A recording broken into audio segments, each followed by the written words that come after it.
Good morning, students.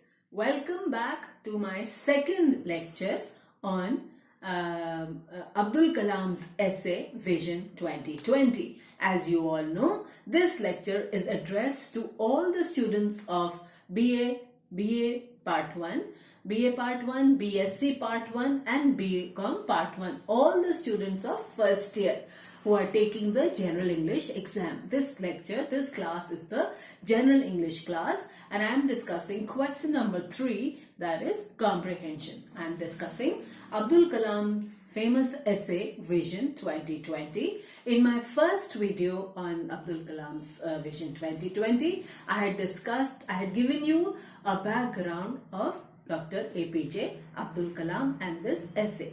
Now in this second video, I am continuing my lecture on Dr. APJ Abdul Kalam and his Vision 2020 and his famous essay Vision 2020. So the first question that we had answered in the earlier video was, what is important for peace and happiness and prosperity of a country according to Dr. APJ Abdul Kalam. Now the answer to that was, according to Dr. APJ Abdul Kalam, military strength is important, economic prosperity is important, but along with these two, in addition to these two things, one more thing is very important, and that is spirituality, that is the evolution of the spiritual forces, right? So that was the first one.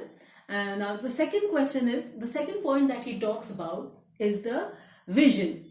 The title of this essay is Vision 2020. So in this he is talking about the vision for the country. Now he says there was one first vision. What was the first vision for the country? The first vision, according to Abdul Kalam Azad, was the getting of freedom in 1947.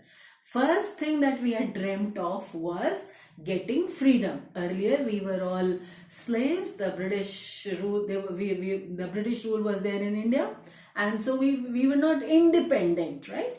Now so therefore the first vision for the country was to get independence, get freedom. We got freedom in 1947, and that was the result of the first vision of India. What is the first vision of India? What was the first vision? The first vision for India was to get freedom. So we got freedom in 1947, and that was a fulfillment of the first vision, right?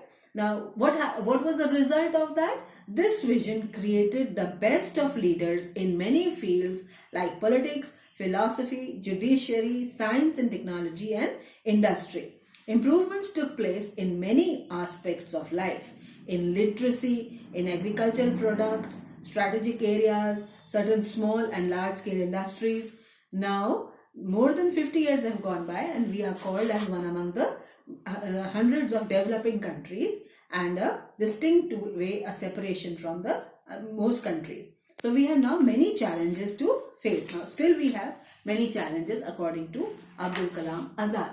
So now after independence, the second vision that we have is, now we are ready, we have to need a second vision. We need a second vision for the nation to become developed. Now what is the second vision? After independence, India looked forward to development through 5-year plans. The Green Revolution and technological growth enabled India to prosper with self-sufficiency in food and achievements in many technological frontiers, particularly in the past 2 decades. A major transformation came during the information age, where India established its position with its strong core competence in information technology.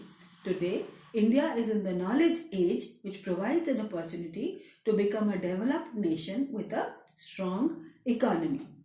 So that was the second vision. Now we move on to the next part of the essay, and here he talks about exploiting our core competencies. So he has a 5-point program